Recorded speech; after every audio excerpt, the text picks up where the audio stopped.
Humboldt All-Axess, pleasure to be joined by the head coach of the men's basketball program, winners of 5 straight, top 4 in the conference, number 10 in the West region.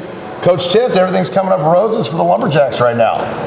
Yeah, I like this one. I liked it better when we weren't winning. It was a lot easier, I'll tell you that. So, a really good weekend, a good stretch for our guys, for our program, and we just need to find a way to take advantage of this and keep it moving in the right direction. So, a lot of accolades coming down the pike, as they say, not the pipe, the pike, the New Jersey pike. So, coming down the pike. So, exciting time. We just need to make sure that we can use this as a way to stay motivated and build on it. Yeah, Coach, because it's crazy. I look at the standings. You've won 5 straight. You're in 4th place.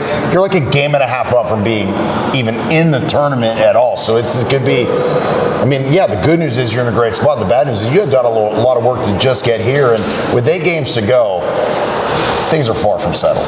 Far from settled. You know, we have 2 home games this weekend, then we go on the road for 4 in a row. And I know we talked about East Bay many times, and they're only a game behind you. They're a game behind. Up about them, and they're 7-7. They're 7-7. They're 500. They're doing a great job. So the standings are tight.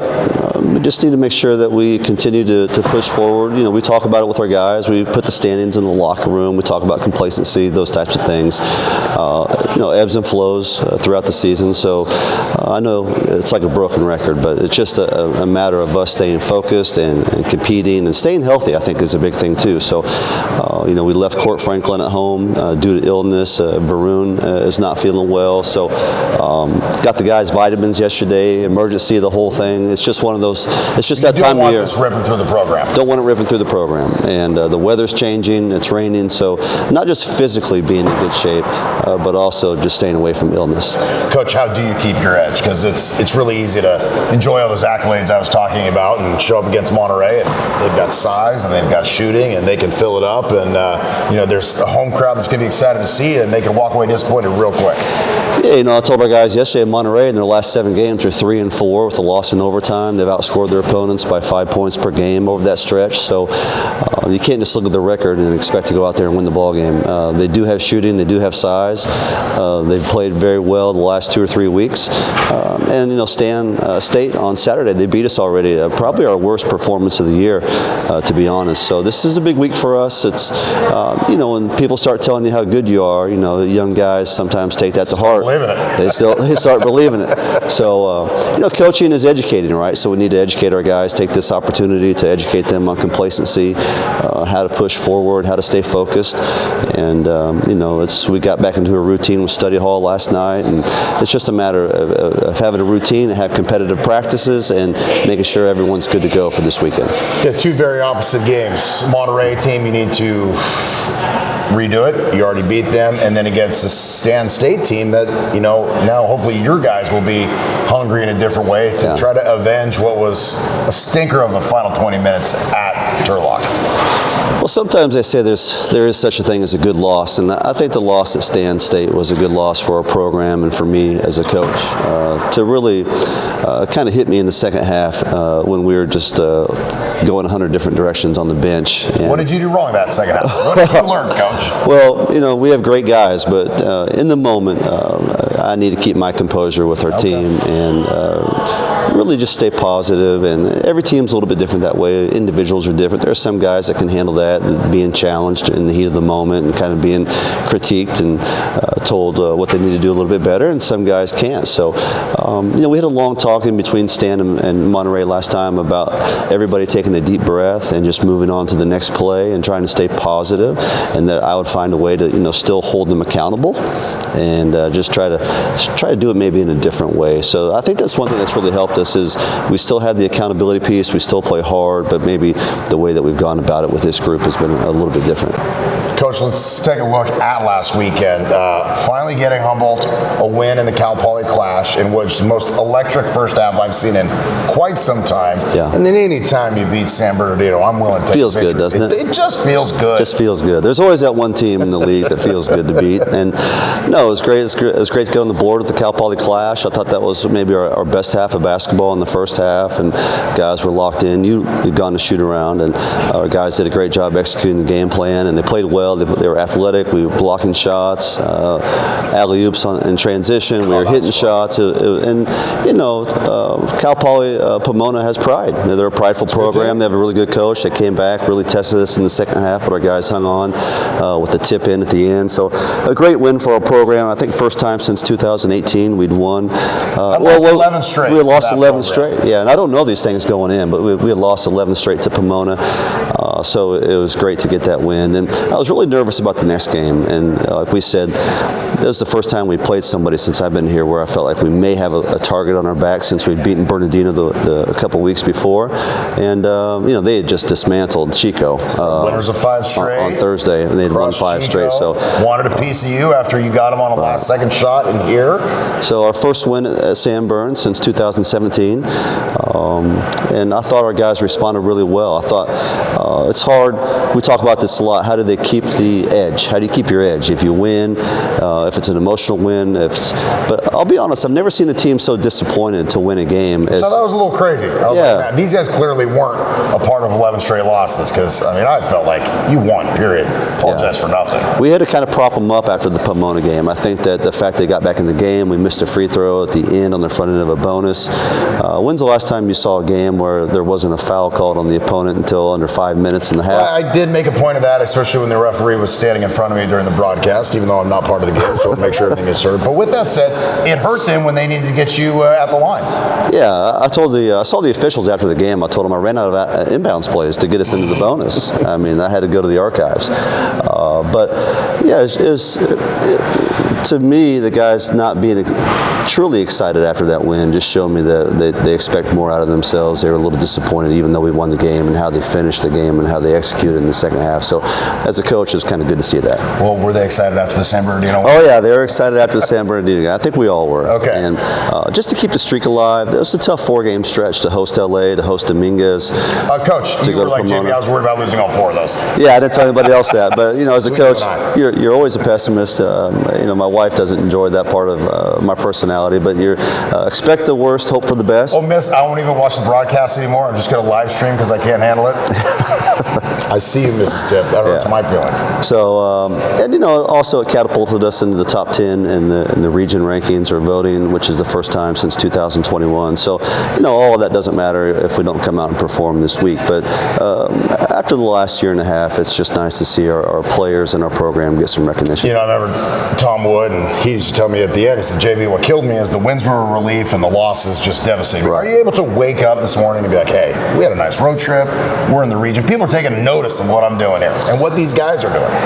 Well, yeah, I'm a little bit like Coach Wood. I feel the same way, but I do like the recognition for our university. I like the recognition for our program. I like the recognition for our guys, and our guys put in a lot of work. So it's nice to see. And you know, speaking of a lot of work, Rob Diaz, I know this isn't official yet. It hasn't been put out, but it'll be official by the time this airs. Yes, he's been named CC2A Player of the Week and had a fantastic performance at Cal State San Bernardino. Played well at Pomona, 2 big wins for us. So it's nice to see him get some recognition as well. Well, that was great interviewing Rob after the game against San Bernardino, and I appreciate you giving us time to, you know, let him come up Mount San Bernardino to get that interview. I know you guys wanted to celebrate in the locker room. I said, hey, Rob, great job. You know, you didn't miss any shots. You filled it up, blah, blah, blah. First thing he says, JB, that's all my teammates. They gave me the opportunity to make it happen. I thought that was so special, and especially a day and age we get in, and when guys can get me. Rob was all about his team, and we. I thought that was great.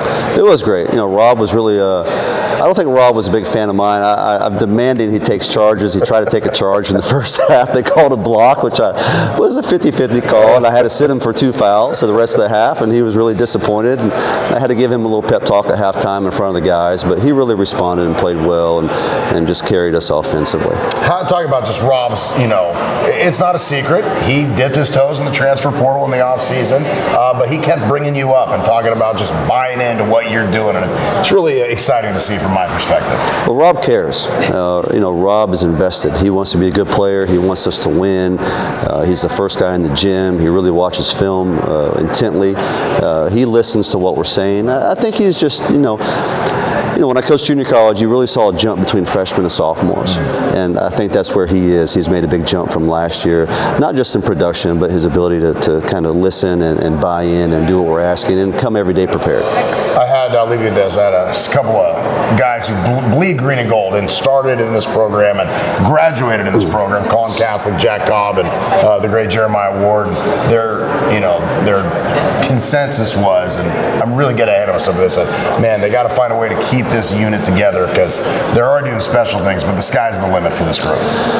It really is. Coach Billups and I were talking this morning about how we have 3 freshmen that play a lot of minutes, and Aiden Fowler, Josiah Sanders, and Marseille Mason, and not just play minutes, so they're very productive. Right. And very productive. And for us to kind of be on the run that we are with those guys, and Rob as a sophomore, Caleb as a junior, it really shows that we do have a bright future. And that's the biggest challenge in coaching right now. You saw Leonard Hamilton now is getting out of it at Florida State. And, it's just a challenge for coaches to keep a core group together. And if we're able to do that, we'll have a chance to do big things. But as a coach, we just need to find a way. I need to find a way to take advantage of this group this year and get the most out of them and try to make sure that we have a chance to play in this postseason. Coach, I'll leave you with this. Getting a chance, let me hang with the team at Venice Beach on Sunday. Appreciate that as we killed time before flight home. K1 is clearly the undisputed leader of this team. Watching him in the glasses lead those guys up and down Venice Beach, that was priceless to see. It was a good time. Our flight was delayed 3-4 hours, and we took them to Venice Beach, and they were buying sunglasses and characters. We have some characters, and they like to have a good time, have a good laugh, and it's a lot easier when you win. You kind of step back and watch it and enjoy it and that kind of thing. And that's the unfortunate thing about coaching is sometimes the wins and losses dictate your own where you're at in terms of how you feel about things. And but it was just an all-around good weekend. And like I said before, I just hope we can capitalize on it and keep it going. Final question before I turn you loose, Coach. This time last year, you're in the middle of setting a tone and building a program, and I would say you're still very much in setting a tone. 1.5. You're 1.5. 1.5. But with that said, you are in a position where there could be light at the end of the tunnel. How do you manage that, and what's just the kind of philosophy with the guys, and how much fun are the guys having with 8 to go, but if they play well enough, they'll decide when the season ends? Well, like our assistant coach Billups says, the guys are believing right now, and that's what winning does, but that's also what hard work does, and consistent messaging, just being consistent with the messages and what we want to do, watching video, expectations, accountability, and I think this group has been a fun group to coach. And that's the disappointing thing about coaching, right? When you're in the middle of it and you're having success, you're still worried about that next game. You're worried about how long it's going to last. It's hard to enjoy the moment. It's like when the season's over, maybe you can look back and enjoy it, and that's unfortunate, to be honest with you. But we need to use this as a way to keep improving, make sure our guys are believing, which they are, and take advantage of those times to teach. And but we also can't be complacent. I put a quote by Pat Riley in the locker room, but then I had to educate them on who Pat Riley is. He's been involved in 34% of the guy NBA. Jimmy Butler doesn't like. Yeah, Jimmy Butler, yes. But he's been involved with 34% of the NBA finals since they started. He's won championships as a coach and a president and a player. So after I educated them on Pat Riley, I just talked about how complacency can get in the way. What's the quote? Well, it just talks about complacency being the biggest obstacle in a team achieving greatness is what it is. I don't know. I don't want to misquote it. Fair enough. But anyway, it's just while you have their attention, you got to be able to educate them. Coaching is educating, and we just need to take this opportunity to do that. Coach, appreciate your time, and good luck at home this weekend in front of the home fans. Thanks, JB. Chris Tifft joining us right here, Humboldt All-Axess.